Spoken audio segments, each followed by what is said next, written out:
Hello guys, and thanks for watching another video from Plant Design team.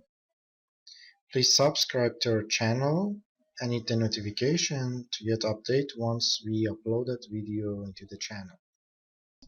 We got some feedback and requests from you guys regarding different environments of design module. So in this short video, we are trying to demonstrate different environment of design module and how to activate them. Let's get started.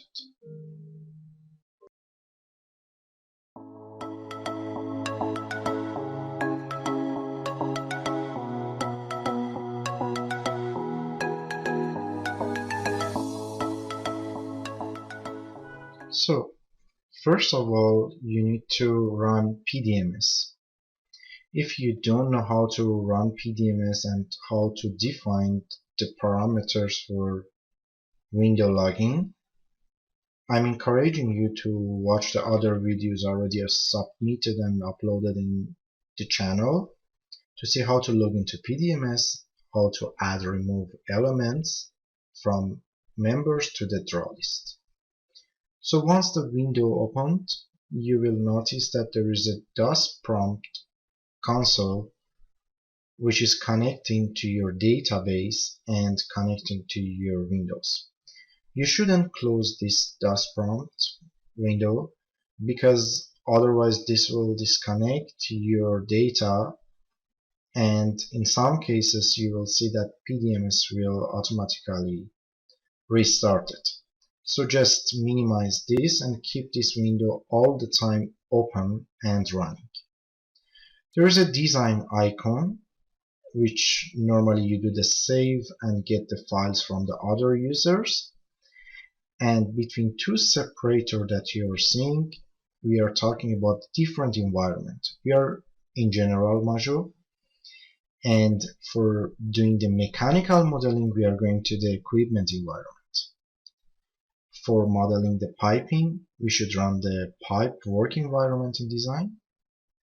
And for E&I cable trays, we are running the cable tray environment.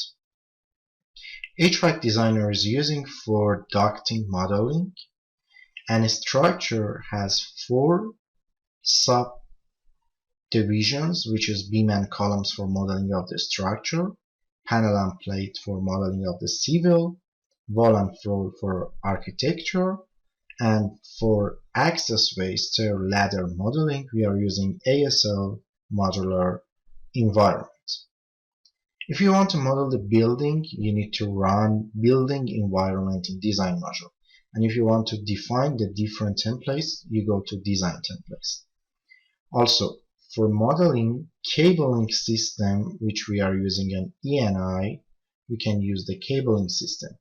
And for modeling the supporting, we are using a professional environment model. We call it MDS, or multidisciplinary support.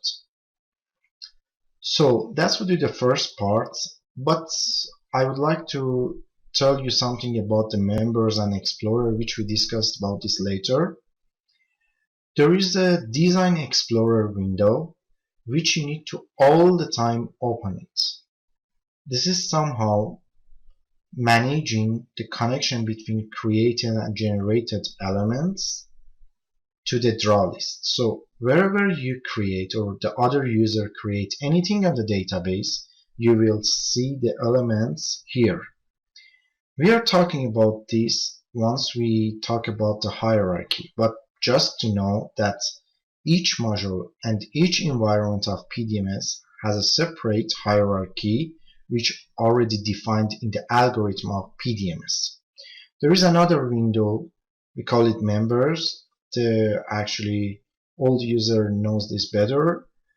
This is kind of similar to Design Explorer window, and when you click on any element here, the similar item will appear on the Design Explorer and vice versa.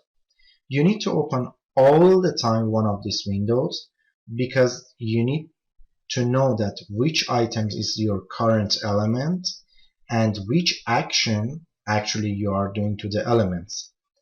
It's very important to follow the hierarchy of PDMS, know the system of the hierarchy, and it's very important that you know what action that you are doing is affecting to which element, which hierarchies, and which category of PDMS.